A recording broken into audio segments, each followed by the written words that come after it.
السلام علیکم ورحمۃ اللہ وبرکاتہ۔ بسم اللہ الرحمن الرحیم، حامدا ومصلیا اما بعد، عن ابی ہریرہ رضی اللہ تعالی عنہ ان رسول اللہ صلی اللہ علیہ وسلم قال من کذب علی متعمدا فلیتبوأ مقعدہ من النار، رواہ الشیخین۔ ابھی میں نے آپ کے سامنے ایک روایت پڑھی جس کے راوی سیدنا ابو ہریرہ رضی اللہ تعالی عنہ ہے۔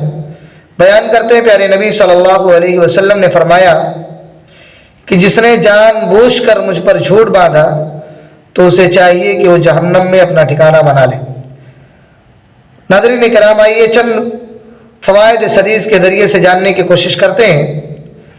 پہلا یہ ہے کہ پیارے نبی علیہ الصلوۃ والسلام کے فرمان کے اندر ایک لفظ آیا فلیتبوأ۔ اس کا معنی عموماً یہ بتایا جاتا ہے کہ اس کا معنی یہ ہے کہ آدمی اپنا گھر، اپنا ٹھکانہ، اپنی مقعد جہنم کے اندر بنا لے۔ دوسری چیز یہ ہے کہ پیارے نبی جناب محمد رسول اللہ صلی اللہ علیہ وسلم پر جھوٹ بولنا یہ حرام ہے، بہت بڑا گناہ ہے اور جہنم میں داخل ہونے کا سبب بھی ہے، ذریعہ بھی ہے۔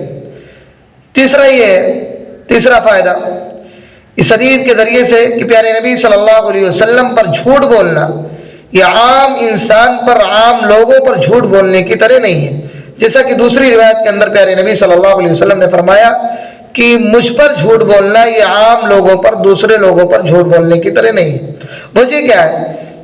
وجہ یہ ہے کہ اگر آدمی اللہ کے نبی صلی اللہ علیہ وسلم پر کسی ایسی باتوں کی طرح، اللہ کے نبی صلی اللہ علیہ وسلم پر کوئی ایسی بات منسوب کرتا ہے جو نبی علیہ الصلوۃ والسلام نے نہیں کہی، تو گویا کہ وہ دین کے اندر نئی بدعت کا ایجاد کرتا ہے، نئی چیزوں کا ایجاد کرتا ہے۔ اسی طریقے سے وہ لوگوں کو ایسی باتوں کی طرف، ایسی باتوں پر عمل کرنے کا مکلف بناتا ہے جو شریعت اسلامیہ نے اس کو مکلف نہیں بنایا، جس سے شریعت اسلامیہ نے اسے بری قرار دیا ہے۔ اسی طریقے سے چوتھی چیز یہ ہے کہ جھوٹ بولنا یہ مطلق طور پر حرام ہے۔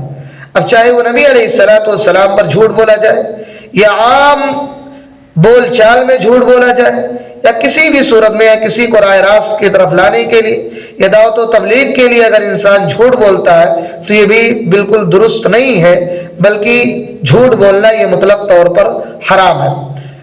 اور آج ہمارا اور آپ کا معاملہ یہ ہے کہ آج ہمارے سماج اور سوسائٹی کے اندر آج تبلیغ کے نام پر ایسی ایسی روایتیں لوگوں کے سامنے پیش کی جاتی ہیں، ایسی ایسی حدیثیں لوگوں کے سامنے پیش کی جاتی ہیں جو من گھڑت اور موضوع قسم کی روایتیں ہیں، اور ان کو بتا کر کے الگ الگ فضیلتیں، الگ الگ چیزیں بتا کر کے لوگوں کو کہا جاتا ہے کہ ہم راہ راست کی طرف لے کر کے آتے ہیں۔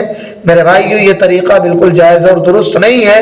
ہمیں اگر دعوت و تبلیغ کا کام کرنا ہے تو ہمیں صحیح معنوں میں صحیح احادیث کو، قرآن و سنت کے صحیح باتوں کو ہمیں امت تک پہنچا کر کے، ہمیں لوگوں تک پہنچا کر کے انہیں راہ راست کی طرف لانے کی کوشش کرنی چاہیے۔ اور اسی طریقے سے آج ہمارے معاشرے کے اندر ایک آدمی اپنے بھائی سے، ایک انسان اپنے دوست سے جان بوجھ کر کے جھوٹ بولتا ہے، باتوں باتوں میں جھوٹ بولتا ہے، جبکہ اگر کوئی کسی کو ہنسی مذاق کے لیے بھی، کسی کو ہنسانے کے لیے بھی اگر انسان جھوٹ بولتا ہے تو وہ بھی اللہ کے نبی صلی اللہ علیہ وسلم نے اس کے لیے ویل بیان کی ہے، ہلاکت بتلائی ہے۔ سنن نبی داؤد کے اندر حسن درجے کی ایک روایت ہے جس کے اندر اللہ کے نبی صلی اللہ علیہ وسلم نے فرمایا کہ جس نے کسی شخص کو ہنسانے کے لیے جھوٹ بولا اس کے لیے ویل ہے، بربادی ہے، اس کے لیے ویل ہے، تباہی ہے، بربادی ہے۔ تو گویا کہ ہمیں کسی کو ہنسانے کے لیے یہ بھی جھوٹ بولنا نہیں چاہیے۔ اللہ رب العالمین سے دعا ہے ہم تمام مسلمانوں کو کہنے اور سننے سے زیادہ عمل کی توفیق عطا فرمائے، اور ہمیں ہر قسم کے جھوٹ سے اللہ رب العالمین بچنے کی توفیق عطا فرمائے۔ آمین۔ السلام علیکم ورحمۃ اللہ وبرکاتہ۔